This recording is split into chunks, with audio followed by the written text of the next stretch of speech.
Hello dear viewers and welcome to T-World. Kindly hit the subscribe button and we will be on our way. In today's news, on discovering that Vice President Mike Pence had been safeguarded from a horde reciting "Hang Mike Pence," President Donald Trump reportedly commented that Pence ought to have been hanged, all things considered. Somewhere around 2 observers informed the J6 Council regarding this trade. As per the Times, we don't have the foggiest idea how Trump conveyed that line. Yet even jokingly, such it bespeaks extraordinary annoyance toward Pence. This comment additionally reinforces the supposition that Trump expected for the J6 horde to pressure Pence, as we will see. The horde was only the most emotional piece of a lengthy mission by Trump and his partners to pressure Pence into accomplishing something they all knew was unlawful. Prior that day, Trump had sixed the crowd on the Capitol with a blazing discourse where he urged Pence to take the political race. He then, at that point, withdrew to the White House to merrily watch the mayhem work out on TV, as the agitators rampaged through the structure. Trump tweeted, "Mike Pence didn't dare to do how ought to have been safeguarded our country and our Constitution," while Trump was not interested in Pence's well-being.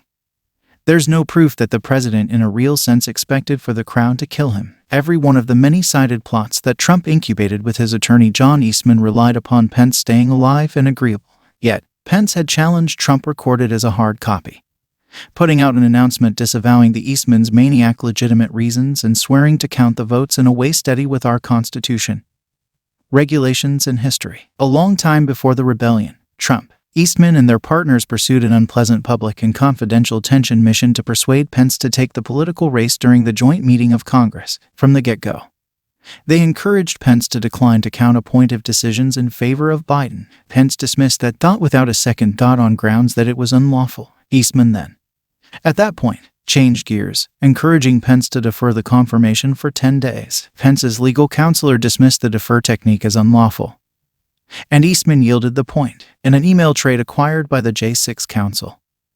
Eastman blamed Pence's attorney for being little-leaning and adhering to minor procedural rules when the Constitution is being destroyed. Eastman expressly asked Pence to violate the law, contending that it would be the statesmanlike thing to do. The delay Eastman was plotting for was apparently to permit lawmakers to explore Trump's false claims of electoral misrepresentation.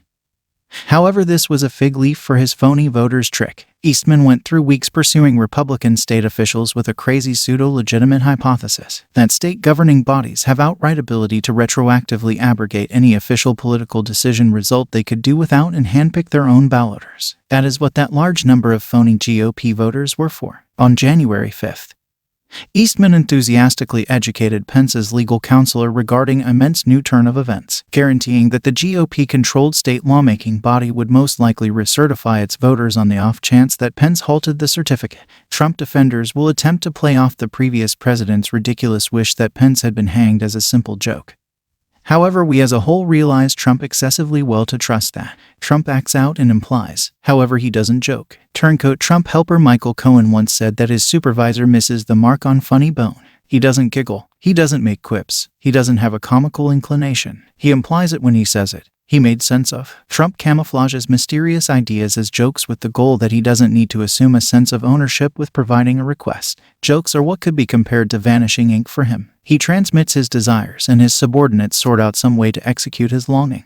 Trump transparently requested Russia's obstruction in the 2016 official political decision with his famous Russia, assuming you're tuning in, supplication to hack Clinton's messages. It's improbable that Trump was being strict when he said he wished Pence had been hanged.